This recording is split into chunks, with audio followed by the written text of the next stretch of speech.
The wave hits the side of the boat and throws a bucketful of the North Atlantic straight into your face, and it is so cold it doesn't feel like water. It feels like being slapped by something that wants you dead. You are somewhere out on the open gray sea, and there is no cabin, no deck to shelter under, no dry place anywhere in the whole world, because the thing you are sitting in is an open boat, a long wooden hull with the sky for a roof, and every wave that comes over the side has to go somewhere, and where it goes is onto you, and into the bilge at your feet, which you have been bailing with a wooden bucket for so many hours that your hands have stopped being hands and become two aching hooks. The men around you are soaked to the bone and saying nothing.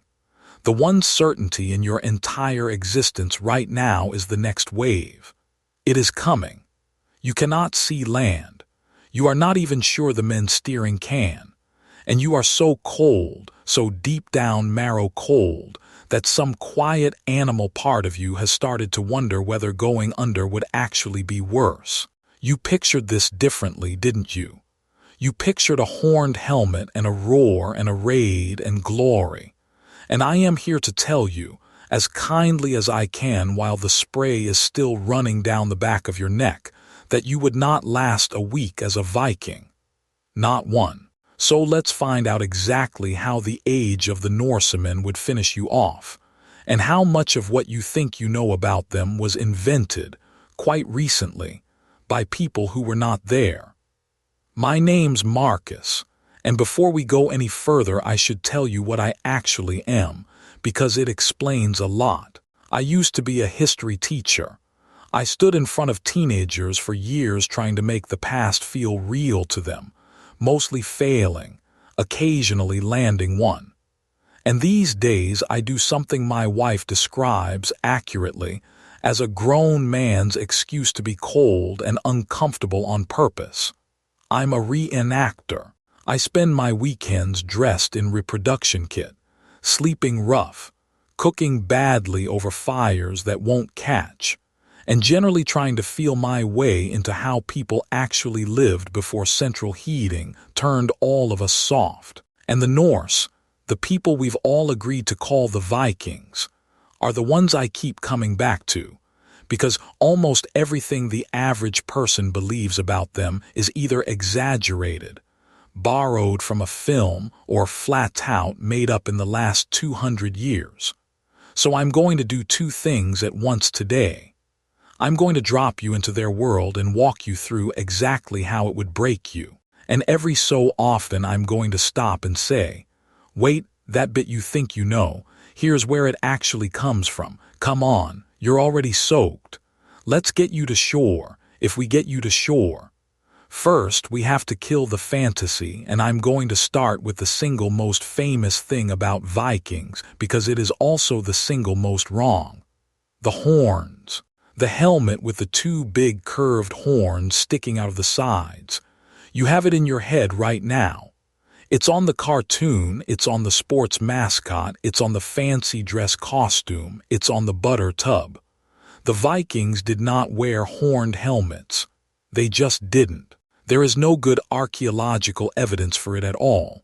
No horned war helmet has ever been dug up from a Viking Age warrior's grave. The helmets they actually wore, when they could afford a helmet at all, were plain, practical iron caps. There's a famous one archaeologists found in Norway, the G-German Boo helmet, and it is a simple, rounded iron bowl with a guard to protect the eyes and nose. No horns.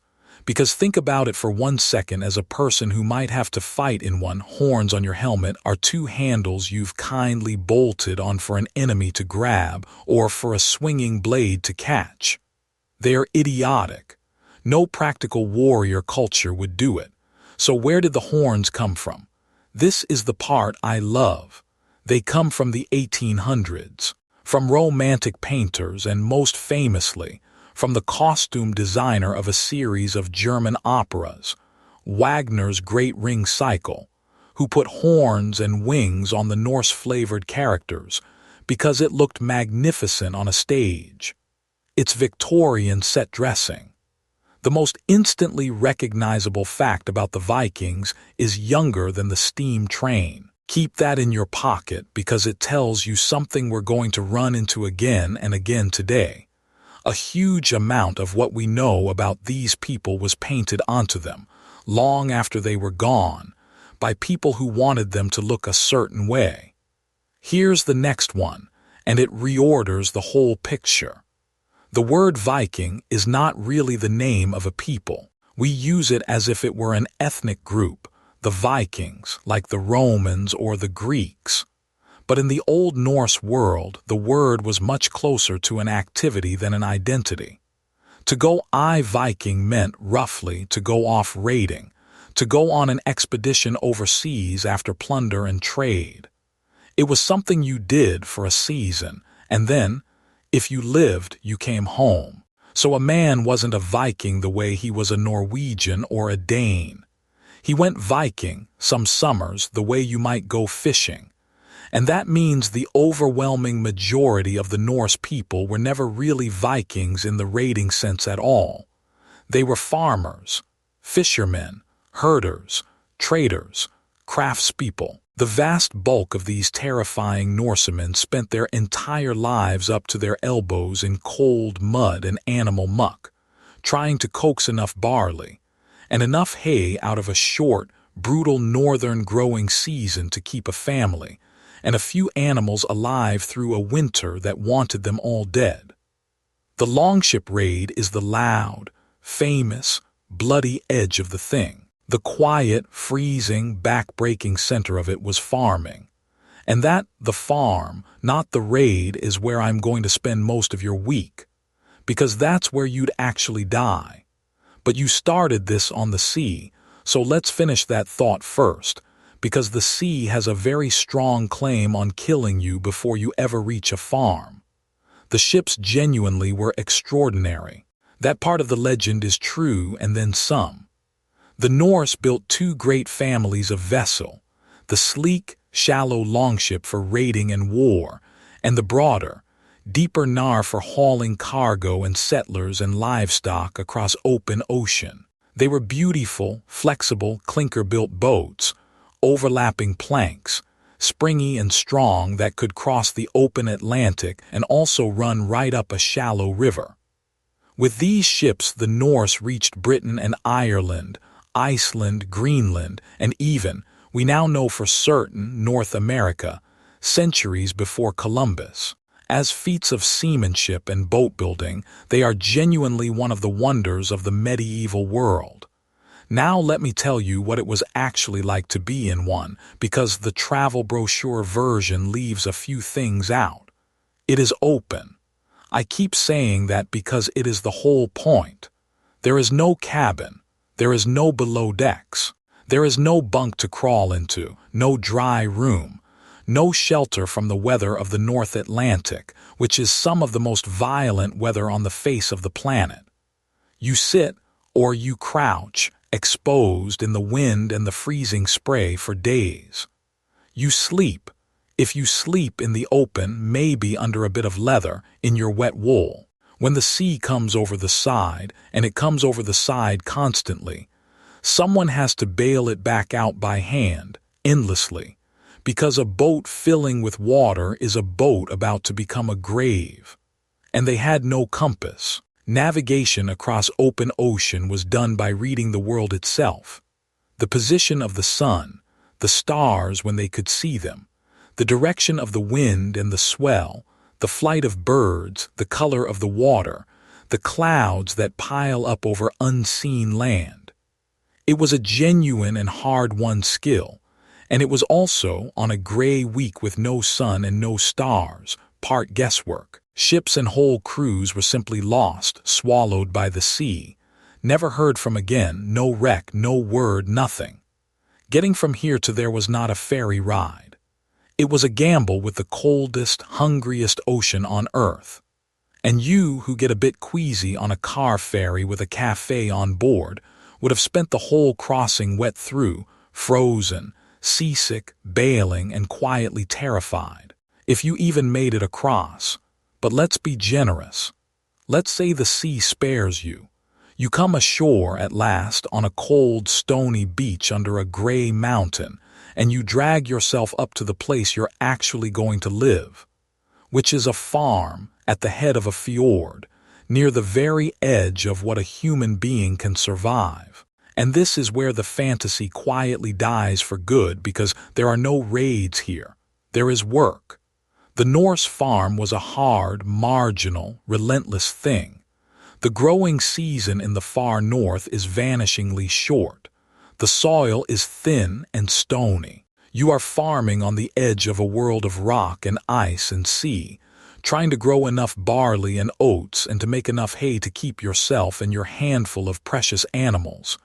A few cattle, some sheep, some pigs, a goat, alive through a winter that can last more than half the year. And every single thing is done by hand, by muscle in the cold. There's no machine anywhere. You cut the hay with a hand tool and you pray to every god you've got that it dries before it rots, because that hay is not a chore. It is the literal line between your animals living and your animals dying. And if your animals die in the winter, then you die in the winter too, a bit more slowly. You grind your grain into flour by hand on a stone quern, turning it round and round and round, and it is brutal, monotonous, shoulder-shredding work, and it is somebody's job in that house every single day.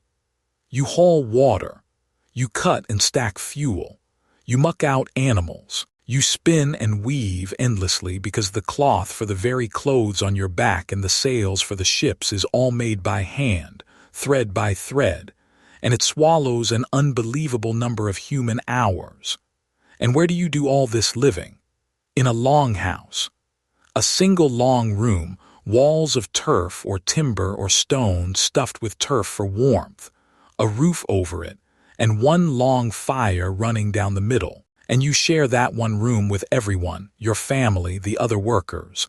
And at the coldest times, very often the animals too, brought in at one end, because their body heat is warmth you cannot afford to waste, and because if you leave them out they'll freeze.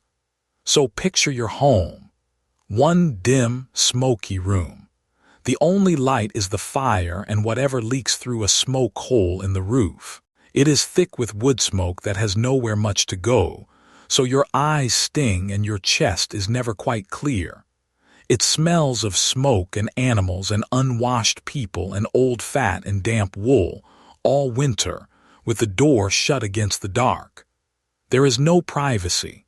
There is no quiet. There is no getting warm all the way through. You're roasting on the fireside and freezing on the wall side. And outside that turf wall it is dark, for most of the day for months, because you're so far north that the winter sun barely bothers to show up. I have spent one deliberately rough night in a reconstructed turf house. Wood fire, no electricity, the full experience, and I want to be honest about how that went, because I do these things so you don't have to. I lay there with my eyes streaming from the smoke, coughing, too hot on one side and shivering on the other, listening to the wind absolutely trying to peel the roof off. And I did the maths on how many hours of darkness were left, and I thought with total clarity. People did this for their entire lives. From birth. In the actual cold, not my mild little imitation of it, with a car in the field and a hot shower an hour away. One night bothered me. This was the whole world. Let's talk about food because you're going to be hungry, and I need you to understand what kind of hungry. In a good season, the Norse ate reasonably. Bread and porridge from their grain. Fish, fresh and dried fish especially was a staple, stiff as a board and kept for months. Dairy was huge. Milk, butter, cheese, and skyr, which is a thick, sour, soft curd. Think of a very tart strained yogurt that they made to preserve milk through the lean times. Meat when they could spare an animal, salted or smoked or dried to keep it. Ale to drink, brewed at home, because clean water wasn't always a safe bet and ale was calories and warmth and cheer all in one. In autumn, at slaughter time, when they killed the animals they couldn't feed through winter, there'd be a brief glut, a feast, fresh meat, and then months of living off whatever you managed to salt and dry and store. That's a good season. Now here is the thing about living on the edge of the possible. Some seasons are not good. A cold summer, a wet harvest, hay that rots, a ship that doesn't come, a sickness in the cattle. Any of these and the careful store that was supposed to get you to spring runs out in the dark middle of the winter, with months still to go and nothing growing anywhere in the frozen world outside. And then people simply went hungry, on a diet gone thin and monotonous and short on the things a body needs. And the weak and the old and the very young started to slip away, quietly, the way they always did. Famine wasn't a disaster that struck from outside. It was a regular visitor. It lived just down the fjord and it came calling most decades. And you, who have never once been hungry in a way a walk to the fridge couldn't fix, who thinks the shop was out of the thing I wanted is a hardship. You would not have the first idea how to survive a Norse winter that turned mean. You'd have burned through your body's reserves and your nerve long before the light came back. So let's total up where you are. You've survived the crossing barely. You're in a dark, smoky, freezing room that smells of livestock. Your hands are wrecked from baling and grinding and hauling. You're rationing food against a winter that hasn't even properly started. And that's day one. You're already dead. All right, not literally, not the first day, but the version of you that came ashore imagining raids and glory and a horned helmet. That one's gone, drowned somewhere between the open boat and the turf wall, replaced by a cold, tired, hungry farmhand staring at a very long winter. And you'd have to get up in the dark tomorrow and do the work again, and the day after, and the day after that for a life. So let me keep walking you through what that life actually held, because we haven't even got to the people yet, and the people are where it gets genuinely dangerous. Because here's something the raiding fantasy never tells you. The thing most likely to get you killed in the Norse world wasn't a foreign enemy on a beach. It was your neighbor. Norse society ran on honor, and honor is a beautiful word for a genuinely dangerous system. Your reputation, your standing, your word, whether you were seen as someone who could be pushed around, was not a soft social nicety. It was your security. It was the thing that kept other people from simply taking what was yours, because there was no police force, no state, no authority that would come and protect you if someone decided your farm and your animals looked better in their hands. So an insult was not just an insult. A slight left unanswered marked you as prey, and that produced the feud, the long, grinding cycle of injury and revenge between families, where one killing demanded another, and another, sometimes running on for generations, quietly bleeding a community dry one man at a time.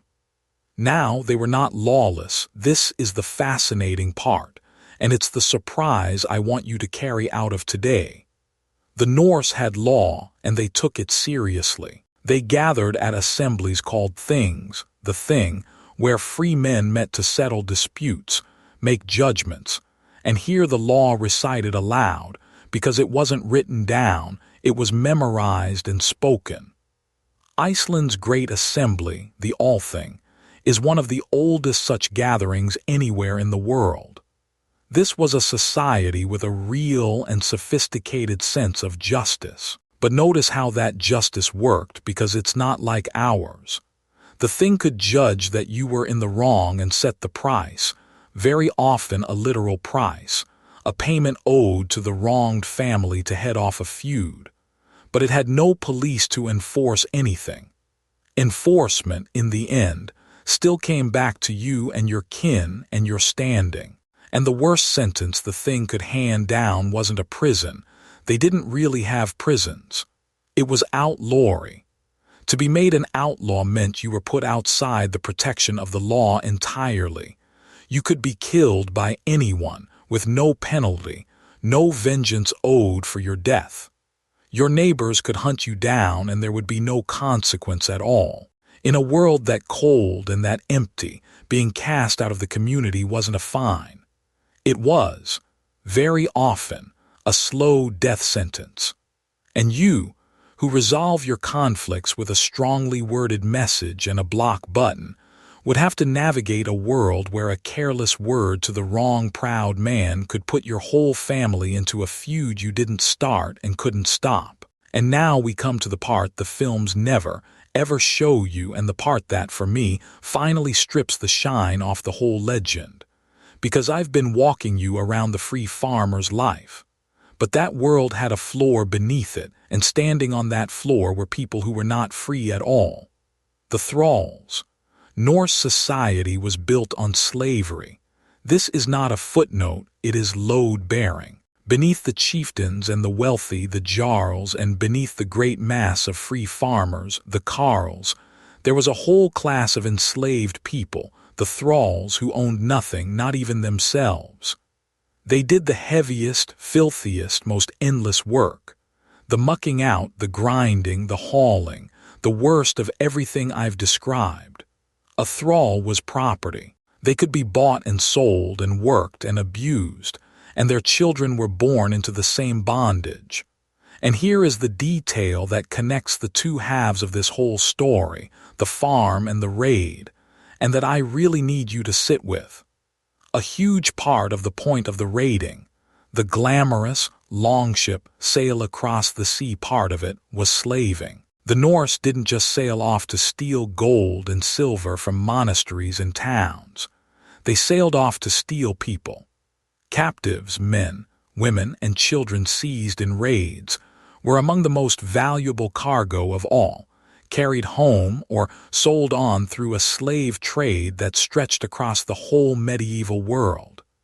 The romantic image of the Viking is a warrior seeking glory. A colder and truer image is a man in a boat coming to your village to turn your family into merchandise.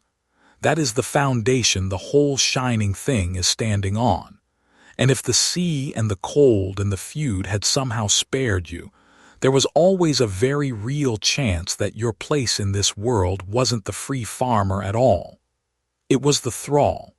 And nobody makes a butter tub cartoon out of that. And underneath all of it, quiet and constant, there was the plain fragility of a human body in a world with no medicine worth the name.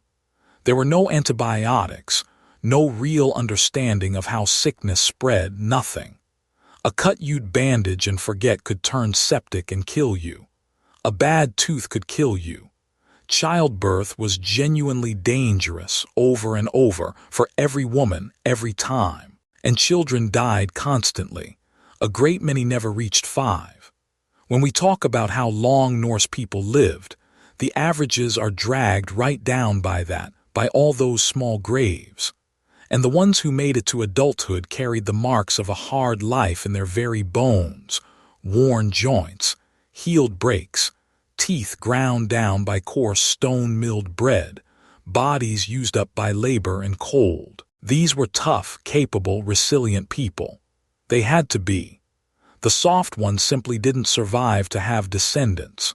And you, with your dentist, your painkillers, your vaccinations, your absolute confidence that a fever is an inconvenience and not a coin flip with death, you have no framework at all for how precarious every single body was in that world, including the ones that looked strong. Now, before I total you up, I have to keep a promise I make in every one of these, because accuracy matters to me more than a good scary story does.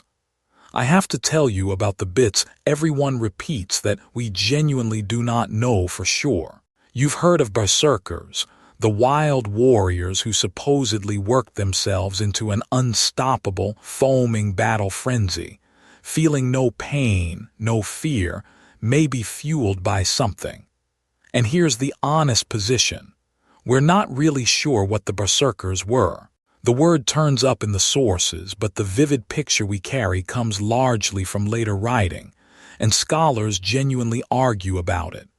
Were they a real warrior cult, a literary type, a case of battle adrenaline dressed up in legend? You'll hear confident claims that they were high on some specific mushroom or herb, and I want to be straight with you. That's a guess. A popular one, an old one, but a guess, not a settled fact. Hold it loosely. You may also have heard of a horrifying execution called the Blood Eagle. I'm not going to describe it, both because this isn't that kind of channel and this is the point. A lot of serious historians think it may never have actually happened. The idea may come from a misreading, a mistranslation of a naughty bit of Norse poetry, later taken literally and elaborated into something gruesome. So I'll mention it exactly once, as a disputed thing that may be more literature than history, and then leave it alone. And that points at the biggest caveat of all, the one that sits under this whole subject. Almost all the wonderful, vivid, quotable Norse stories, the Sagas, were written down in Iceland centuries after the Viking Age was over, by then a Christian society looking back at its pagan ancestors. They are magnificent. They are also literature, shaped and dramatized and moralized, not court transcripts from the events they describe. So when someone tells you a thrilling, specific little tale about what a Viking said or did in some exact moment, the response I want you to walk out of here with is to enjoy it, and then quietly ask, how would anyone actually know that? A lot of the time, the honest answer is that we wouldn't. So let's be honest, finally, about where you, the actual modern you, would break, and how fast.